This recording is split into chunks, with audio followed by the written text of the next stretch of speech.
ইজাব কবুল হতে হবে, বৈধ সম্পর্ক, লিগ্যাল রিলেশন থাকতে হবে। ইলিগ্যাল কোন রিলেশন করলে এটা অবৈধ লোভ হবে। কি লোভ হবে বলেন? অবৈধ লোভ। তো খারাপ কিছু না, কামনা বাসনা এটা খারাপ নয়।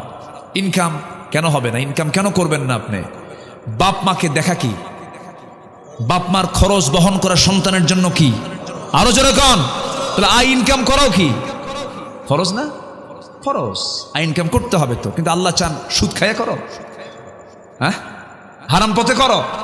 কুলু মিন তাইয়্যিবাত, হালাল কিছু খাও, হারামের কাছে যেও না। কার কথা? আল্লাহর কথা। কিন্তু নফসের রোগ হলো অবৈধ লোভ, অতিরিক্ত রাগ, অবৈধ রাগ, গোসা, এগুলো নফসের রোগ। এরপরে মিথ্যা কথা বলা রোগ, গীবত পরনিন্দা করা রোগ, হিংসা বিদ্বেষ করা রোগ, কৃপণতা, লোক দেখানো, নিজে পছন্দ করা, অহংকার করা, পরশ্রীকাতরতা, সম্পদের অবৈধ শক্তি, সম্মানের লোভ, দুনিয়ার ভালোবাসা, এগুলো সব হচ্ছে আত্মার সমস্যা, আত্মার ব্যাধি। এই আত্মার ব্যাধিগুলোকে দূর করার জন্য, দমন করার জন্য আমাকে আপনাকে চেষ্টা করতে হবে। সে আত্মার ব্যাধি দূর করার জন্য সবচেয়ে বড় মেডিসিন দুনিয়াতে কেউ দিতে পারবে না। সবচেয়ে বড় মেডিসিনের নাম কি বলুন? কোরআন। শিফা কি? অনুনাজ্জিলু মিনাল কোরআনি মা হুয়া শিফাউ ওয়া রাহমা। কোরআন শিফা এবং রহমত। জোরে বলেন সুবহানাল্লাহ। সব রোগের, নফসের রোগ সারাতে চাইলে এটার সঙ্গে সম্পর্ক রাখতে হবে, কোরআনের সঙ্গে সম্পর্ক রাখতে হবে। কম না বেশি? বেশি রাখতে হবে। সামনের যে মাস আসতেছে, এই মাসের নাম কি? কিসের মাস? কোরআনের মাস। বলেন কিসের মাস? বলেন কোরআনের মাস। শাহরু রমাদান আল্লাযী উনজিলা ফীহিল কোরআন। রমজানের পরে এই মাসের আরেকটা নাম হলো কি? কোরআন। আরেকটা মান কি? কোরআনের মাস। রমজানের মাস, কোরআনের মাস, কোরআনের মাস, রমজানের মাস। আল্লাহু আকবার বলেন। রমজান কেন বাড়লো? কিসের জন্য? রমজানের দামটা বাড়ছে কিসের জন্য? কোরআনের জন্য। আমরা মক্কা যাই কেন? কাবার জন্য। মদিনা যাই কেন? নবীর কবর থাকার জন্য। ওযু করি কেন? নামাজের জন্য। রমজানের দাম এত বাড়লো কেন? কিসের জন্য? কোরআনের জন্য। আমরা কোরআনটা পড়বো, জোরে বলি ইনশাআল্লাহ। শিক্ষা মন্ত্রণালয় 53 বছর ডিউটি পালন করেছে, কিন্তু এই জাতিকে কোরআন শিখাতে পারেনি। কি আমি কি ভুল বলছি? 53 বছর শিক্ষা মন্ত্রণালয়ে কোটি কোটি টাকা বরাদ্দ হয়েছে, বহু প্রকল্প তারা হাতে নিয়েছে। জাতির যেটা ফরজ শিক্ষা, নামাজের শর্ত হলো শুদ্ধ তেলাওয়াত, জাতিকে আজ পর্যন্ত সহি করে কোরআন শিখাতে পারে না। বড় কপাল এটা। আমি মালয়েশিয়াতে গিয়েছি। মালয়েশিয়ার 99% মুসলমান তারা কোরআনটাকে সহি করে পড়তে পারে। কেন জানেন? তাদের সিলেবাসটা এমন করে সাজানো, ক্লাস 5 ওঠার সাথে সাথেই, ক্লাস 6 ওঠার সাথে সাথেই প্রত্যেকটা নাগরিকের 3 থেকে 4 পারা কোরআন মুখস্থ। আর আমার দেশে বিসিএস ক্যাডার হয়। ওযুর ফরজ কয়টা? 17টা। কয়টা কইছে? বেশি হলো কয়টা? মাত্র 13টা বেশি কইছে। হ্যাঁ, মাত্র 13টা বেশি বলেছে। এই হলো বিসিএস ক্যাডারদের ইলমে যোগ্যতা, দ্বীনের জ্ঞান। অথচ যদি এমন করা হতো, বিসিএস ভাইভা বোর্ডে কোরআনে কারীমের যে কোনো পৃষ্ঠা থেকে 1 পৃষ্ঠা তেলাওয়াত শোনাতে হবে। ভাইভা বোর্ডে কোনো মুসলমান যদি ভাইভা বোর্ডে যদি অংশগ্রহণ করে, অবশ্যই তাকে শরিয়াতের উপরে, ফিকহের উপরে 4 থেকে 5টা প্রশ্ন করা হবে। তাকে 5টা হাদিসের অনুবাদ বলতে হবে। এরকম করে যদি কন্ডিশন দেওয়া হতো, আমার দেশের কোন অফিসার ধর্ষণের চিন্তা মাথায় নিত না। এক র‍্যাব কর্মকর্তা শবে কদরের রাত্রিতে আসামির স্ত্রীকে ধর্ষণ করেছে। এরপরে বলে, বন্দী থাকা আসামির স্ত্রীদেরকে এমন আচরণ আমাদের আইনে সিদ্ধ। এরকম বাজে কথা বলেছে। এই সমস্ত লম্পটদেরকে ঝুলায় মারা দরকার। এই চরিত্রহীনতা কেন আসছে? কিসের আলো নাই? কিসের আলো নাই বলেন? ও আলো পাবে কেন? আলো তো দেয়ই নাই ওরে, ও তো অন্ধকারই থাকবে। আমার নফস ঠিক হবে কখন? যখন আমি এটার ট্রিটমেন্টটা নেব। এটার জ্ঞান দরকার আছে না নাই? আছে। চোখ বন্ধ করে মাদ্রাসায় দিবেন সন্তানকে, যা ভুল করছেন এই ভুল যেন আর না হয়। আপনার সন্তান জজ হবে, ব্যারিস্টার হবে, ডিসি হবে, এমপি হবে, এসপি হবে, সব হবে, কিন্তু সবার আগে সিনার মধ্যে আগে কোরআন তুলে দিতে হবে। এই কোরআনটাকে দিবেন, আর সে দুষ্ট থাকতে পারবে না, ইঞ্জিনিয়ার হবে।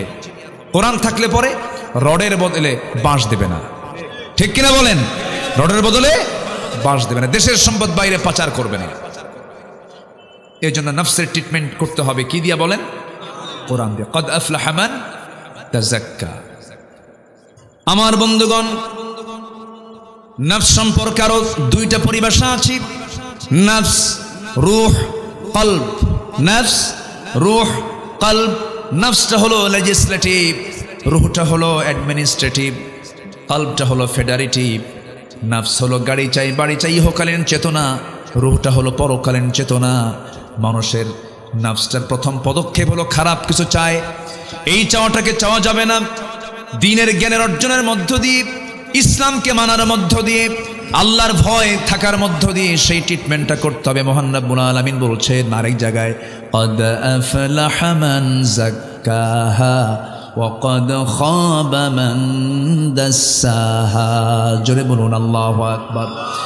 নাম্বার 3 হলো সত্যবাদী হওয়া। সত্যবাদী যদি হতে পারো তোমরা সফল হতে পারবে। নাম্বার 4 হলো তাকওয়া অর্জন করা। মাইয়ুতিইল্লাহা ওয়া রাসূলাহু ওয়া ইয়াখশাল্লাহ ওয়া ইয়াত্তাকিহি ফাউলাইকা হুমুল ফাইজুন। জোরে বলুন আল্লাহু আকবার। ফাইজুন বলছি না প্রথমে? ফাইজুন, মুফলিহুন, তুফলিহুন, এই শব্দগুলো যেখানেই পাবেন সেখানে সফলতার কথা আসছে।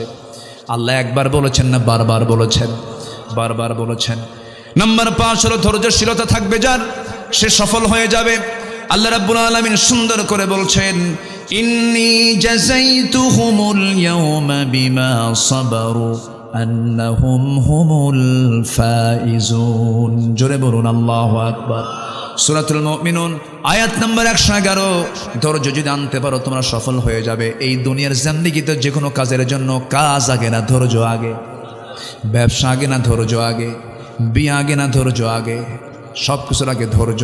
ধৈর্য একটা যোগ্যতা, ধৈর্য আনার জন্য যোগ্যতার প্রয়োজন আছে। ধৈর্য একটা যোগ্যতা, রাগ কোনো যোগ্যতা না। রাগ কোনো যোগ্যতা দিয়ে হয় না। রাগ ট্রেনিং করে রাগ অর্জন করা যায় না, কিন্তু ধৈর্য অর্জন করতে গেলে ট্রেনিং দিতে হয়, ধৈর্যের পরীক্ষা দিতে হয়। ধৈর্য হচ্ছে বড় একটা যোগ্যতা। ধৈর্য আছে যার সফলতা আছে তার, ধৈর্য নাই যার ব্যর্থতা আছে তার। আল্লাহ রাব্বুল আলামিন 7 নম্বর বলছেন, সৎ কাজের আদেশ দেবে যারা, অসৎ কাজের বাধা দেবে যারা, তারাও সফল কাম। ওয়ালতাকুম মিনকুম উম্মাতুন ইয়াদউনা ইলাল খায়রি ওয়া ইয়া'মুরুনা বিল মা'রুফি ওয়া ইয়ানহাউনা আনিল মুনকার ওয়া উলাইকা হুমুল মুফলিহুন। আল্লাহ পাক বলছেন, তোমাদের মধ্যে অবশ্যই এমন একটা দল থাকা দরকার যে দল মানুষকে সৎ কাজের আদেশ দেবে, অসৎ কাজের বাধা দেবে, এবং এই কাজটা যারা করবে তারা হলো সবাই সফল কাম। জোরে বলুন সুবহানাল্লাহ। নাম্বার 8 হলো যে বান্দা তওবা করবে সে সফল। এগুলো কি মোল্লার কথা না আল্লাহর কথা? আল্লাহ সুন্দর করে বলছেন, তুবু ইলাল্লাহি জামিআন আইয়ুহাল মুমিনুনা লাআল্লাকুম তুফলিহুন। জোরে বলুন আল্লাহু আকবার। আল্লাহর কাছে সবাই মিলে তওবা করো হে মুমিনরা, তোমরা আশা করো যে সফল হতে পারবে। জোরে বলে সুবহানাল্লাহ। গুনাহ হবে আমার, মাফ করে দিবেন কে? গুনাহ হবে বান্দার, মাফ করবেন কে? আল্লাহ মাফ করবেন, কিন্তু শর্ত হলো তওবা করো। কি করো? তওবা করো। তওবার মতো তওবা করো, যে তওবাটা আল্লাহ পাক পছন্দ করেন সেই তওবাই করো। তওবার মধ্যে কিছু ক্লাস আছে, কিছু কিছু তওবাকারী আছে, আল্লাহ আজকে এই গুনাহ করবো না কালকে করবে, এটার নাম তওবা নাকি? অথবা নির্দিষ্ট দোয়া পড়ে তওবা করার নাম তওবা নয়। চুরি করেছে, আজকের থেকে চুরি করা সারা জীবনের জন্য আমি নিষিদ্ধ করলাম। জেনা করেছে, আর জীবনে জেনা করবো না। সুদ খেয়েছে, আল্লাহ তোমার নামের কসম করে বললাম আর জীবনে সুদের কাছে যাব না, এটার নাম তওবা। এরকম করে যদি কোনো বান্দা তওবা করতে পারে, আল্লাহ বলছেন, বান্দারে তোর তওবা আমার কবুল করাটা আমার জন্য ওয়াজিব হয়ে যাবে। আমি তোর তওবা অবশ্যই কবুল করব, কারণ আত-তাইবু মিনায-যামবি কামান লা যামবা লাহ। যার জীবনে তওবা আছে, যদি কারো তওবা কবুল হয়ে যায় তার আগের কোনো গুনাহ থাকে না। জোরে কোন সুবহানাল্লাহ। তওবা করতে সবাই রাজি আছেন তো? আমার নবী তওবা করেন নাই? আমার নবীর কোনো গুনাহ ছিল? এরপরও তওবা করেছেন। আমার নবীর কি কোনো পাপ ছিল? তিনি কি ইস্তেগফার করেন নাই? করেছেন। বান্দার দায়িত্ব হলো তওবা করা, গুনাহ মাফ চাওয়া, ইস্তেগফার করা। কার কাছে? আল্লাহর কাছে। আমার দেশে একজন বড় বুজুর্গ আছে, এখনো বেঁচে আছে, খুব অহংকারী। এর আগে হজ নেবাজে কথা বলেছিল, তারপরে অনেক কিছুই বলেছিল। সে কয়েকদিন আগে একটা দেখলাম, ভিডিওতে দেখলাম, সেই বুজুর্গ বলতেছে আমার তো কোনো গুনাই নেই। যেরকম নাউজুবিল্লাহ, আমার কোনো গুনাহ নেই। কেন? কে সব হুজুররা আমার আমিন বলতে বলে, বলেন আমিন। আমি আমিন কব কেন? আমি কোনো পাপ করছি নাকি? আমার তো কোনো গুনাই নাই। চিন্তা করেন, টাঙ্গাইলের, হ্যাঁ কি নাম, হ্যাঁ লতিফ সিদ্দিকী কইছে না এই কথা, যে বলে আমার তো কোনো পাপই নাই। কত বড় বুজুর্গ আমার দেশে আছে যার তওবাও লাগে না, নবীর তওবা লাগে, এদের তওবা লাগে না। বেকুব এগুলো, বেকুব এগুলো, ঠিক কিনা? এদের মুখ বেফাস, যা মনে হয় তাই বলে। এদের কাছে দুনিয়াই শুরু, দুনিয়াই শেষ, আখিরাত বলতে কোনো কিছু নাই। আমরা তওবা করব কার কাছে? আল্লাহর কাছে। সে তওবা কি একবার না বারবার? তুবু ইলাল্লাহ ফাইন্নী আতুবু ফিল ইয়াউমি মিআত মাররা। হে আমার সাহাবীরা, তোমরা বারবার তওবা করো। আমি রাসূল দিনে তওবা করি 100 বারেরও বেশি বার। তওবা, সুবহানাকাল্লাহুম্মা বিহামদিকা আশহাদু আল লা ইলাহা ইল্লা আনতা আস্তাগফিরুকা ওয়া আতুবু ইলাইক। অথবা সংক্ষিপ্ত হয়ে বলতে হবে আস্তাগফিরুল্লাহ। বলেন আরো জোরে, আরো জোরে। বাস, আল্লাহর কাছে সারেন্ডার করে, আল্লাহ তোমার কাছে মাফ চাই, মাফ করে দাও। মাফ করবেন কে? আল্লাহ তাআলা। আল্লাহর কাছে মাফ চাইতে কোনো লজ্জা আছে নাকি? কোনো লজ্জা নেই। যে আল্লাহর কাছে যত বেহায়া হতে পারবে, সে তত আল্লাহর নিকটে যেতে পারবে। পৃথিবীর মানুষের কাছে বারবার ডাকলে লোক বলবে হায়া নাই তো, লজ্জা ছাড়া বারবার ডাকে। আর আমার আল্লাহ বলেন, তুই আমার কাছে বেহায়া হয়ে ডাক, আমি তোর ডাকে সাড়া দিয়ে দেবো। আমরা ডাকবো কার কাছে? চাইবো কার কাছে? কাঁদবো কার কাছে? কাঁদতেই যদি হয় কাঁদবো কার কাছে? অনেক স্বামী আছে বউয়ের কাছে কান্দে, আছে কিন্তু কান্দে না? কান্দে। বউ আছে স্বামীর কাছে কান্দে, কান্দেন। কিন্তু স্বামী যদি বউয়ের কাছে কান্দে, বউ মনে মনে করবে ওর ধান্দা আলাদা। বউ যদি কান্দে, স্বামী বলবে ওর ধান্দা আলাদা। ভাই ভাইয়ের কাছে কান্দলে ওর মতলব আলাদা। ও কোন উদ্দেশ্যে কান্দে দেখতো?